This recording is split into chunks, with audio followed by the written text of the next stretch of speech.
Hi, it's Chris with City Girl Homestead. If you're just tuning in, I hope you enjoy the videos. If you've been here for a while, I appreciate you and thank you.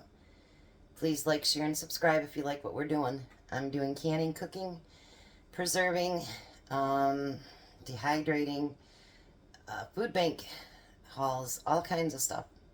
So today, we've already turned in quite a few videos, but I'm going to make apple cinnamon pull apart bread.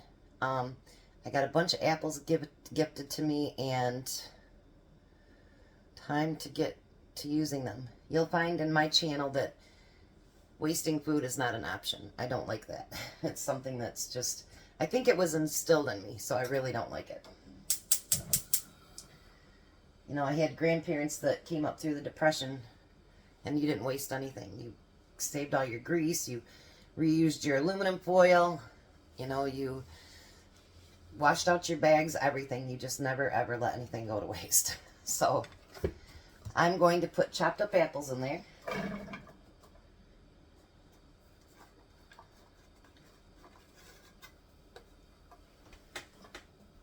I think I might have gotten too many apples, but if so, we did. Alright, and then you need a 1/4 cup of brown sugar. Of course, you always gotta have sugar. We need a 1/4 teaspoon, and of course all these will be in the description too. I really do try to always make sure that the recipes are there. 1/4 teaspoon of nutmeg, and we need a teaspoon of cinnamon. I was looking right at it and it still popped right out of my head as cinnamon. 1 teaspoon of cinnamon.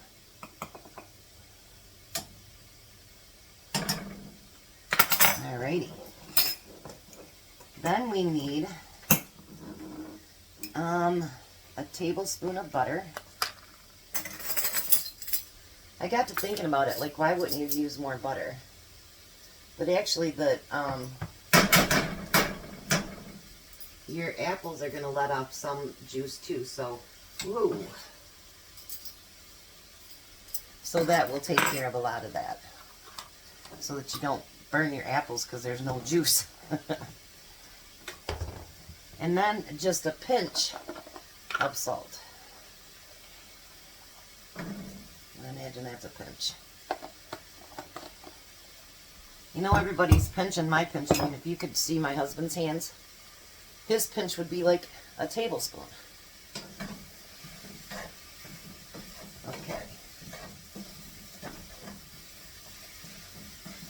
I've been looking at this recipe all week. And I still have yet to do dinner, but my husband's going to go look at a side job after work, so I'm not going to start dinner as early tonight. He has no side jobs forever, and then all of a sudden, especially because it's cold out, everybody wants their furnace fixed. So, and that's what he does on the side, which helps us a lot, so I can't say anything about it. You know how those bills get to be. And then I threw my knife over in the sink. That was pretty dumb, huh? So, now the next thing you're going to do is, it says to use the grands, but I'm going to use the regular Walmart brand. And make sure they're the big biscuits.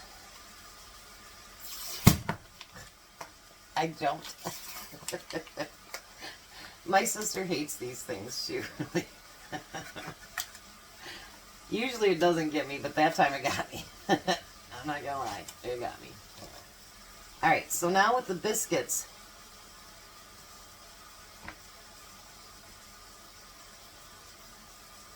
it doesn't say to tear them in half, using each slice in half. So we're just going to cut each biscuit in half. And I'm going to stack them so that we have them.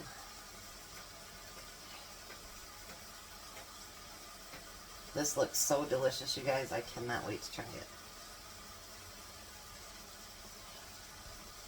You know, since we did the pumpkin thing, and now since getting the apples, like, I'm finding all kinds of stuff to do with apples and pumpkin and, you know, stuff that, I mean, when you buy a bag of apples, unless you plan on doing something special with it, you just figure, oh my God, I gotta eat all those apples.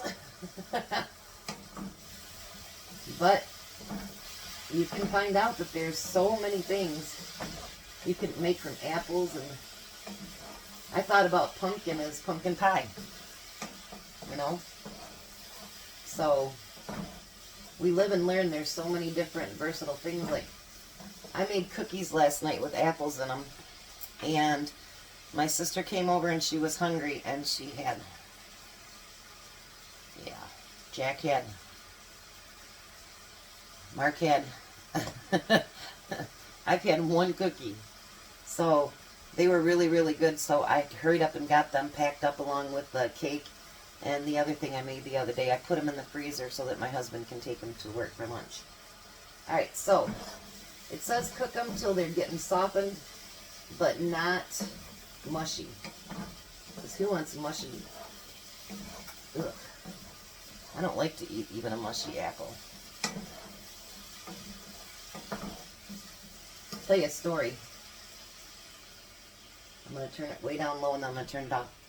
When my sister and I were little girls, we used to spend all the time with my grandma and grandpa up north in a town called Vestaburg. That's where I want to go when I get fully retired. I want to go home. There used to be this trailer. It was right down on the next street over. And this lady had the biggest apple tree. Like, huge. And because it was never manicured or anything, the apples never got bigger than like about this. And every year, my sister and I and the boys we grew up with, we'd sneak over there and we'd get apples. And you know, they were so hard and so tart. And this lady used to come out every year. You kids get out of there. Those are my apples. I don't think I ever seen her in the apple tree. So, but those apples were amazing. So ever since then, I can't stand a mushy apple. And I love a tartar apple, which is funny. So, just a little story from when we were little girls. We didn't do it when we got older. That would have been bad. And we were around boys that, you know, they like to get into everything. So, we had to do it too. My sister and I over at Nessa's Nook, actually both of her and I were very much tomboys growing up.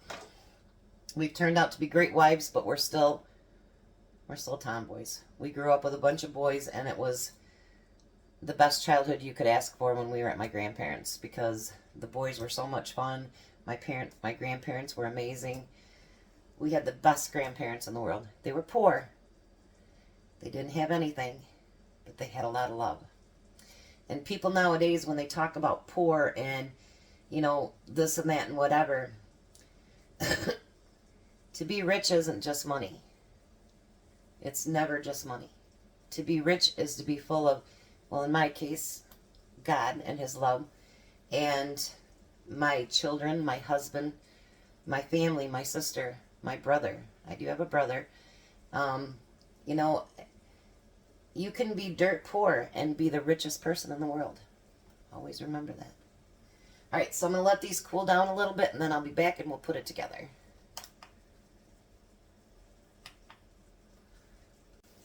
Alright, so it should be cooled down enough now that we can do what we need to do. So the first thing is you need a bread pan.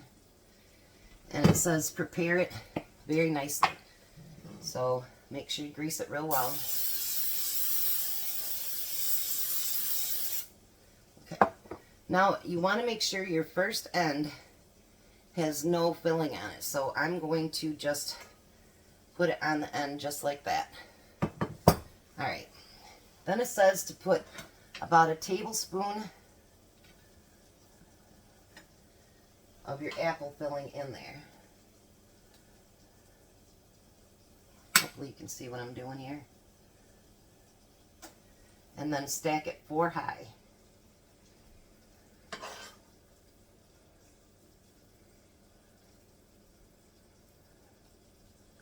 Ooh.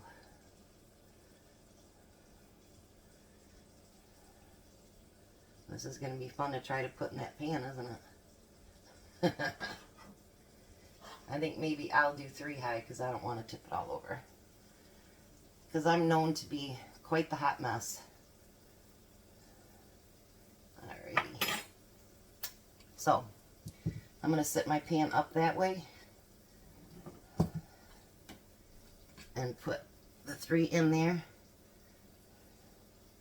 Look, I probably got a tablespoon. I went too far in. So far this is what it looks like.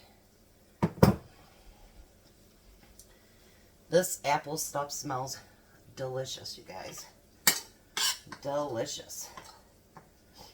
And if I have any left, we'll just have fried apple dessert.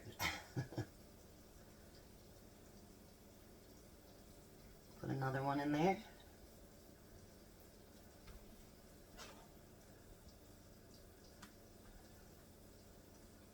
See, now I'm even spilling on my countertop. Good thing it's clean. Alright, so I'm going to finish doing this and then I'll be right back. Alrighty, so I had this much an apple left. So I decided what I'm going to do, it isn't that much. I'm going to kind of just top it over the bread. Hopefully it doesn't make it stick or something, but I mean, I can't see wasting that little bit.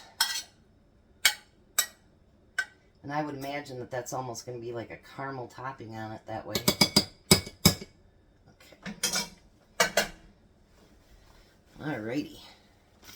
I got myself a mess here now, so let me show it to you before we put it in the oven. That look delish. I know I've been looking at this all week and I'm like, oh, I need to make that. So now you're going to cover it in tin foil. And you're going to have your oven preheated to 350. And you're going to let this bake for 30 minutes. Then you take off the foil and let it cook for another 5 to 8 minutes. So I'm going to let that cook. And then I'll be back and show you what the last steps are.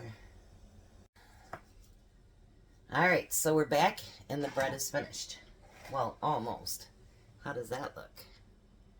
Delicious! So now we're going to actually drizzle some like frosting over it. So we're going to take a cup of confectionate sugar, whatever people call it, powdered sugar, whatever. And we're going to put a little bit of vanilla in there. Because of course you don't want it to taste like just powdered sugar. And then we're going to put some milk in there. And I put my milk in little by little because otherwise you get too watery and that's gross.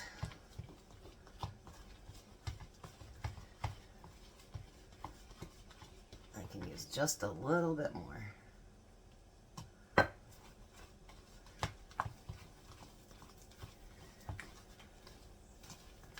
Making sure you guys can see it. Maybe just a little bit more. Because I want it to be a little bit thinner, but not too thin.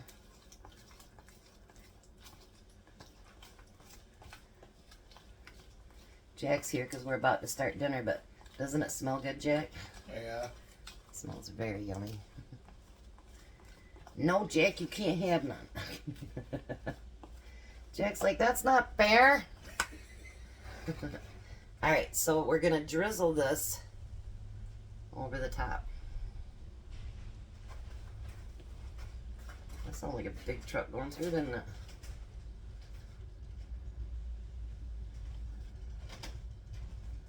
We got our one black wonder. He likes to start his Harley up. And he goes one block. And then he comes back, doesn't he, Jack? Yeah. So we call him the one block wonder. And because it's nice out today, my windows are open and I can hear all that. Oh my goodness, you guys, this looks... Doesn't it look delicious, Jack? Yeah, it does. Too bad you don't get any.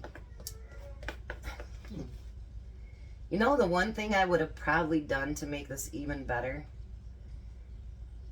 is I would have put a little bit of pecans on it. Oh, that would have been delicious. There's the bread all finished. Isn't that beautiful? So, I will have the big kahuna try it when he gets home with dinner. We'll be back.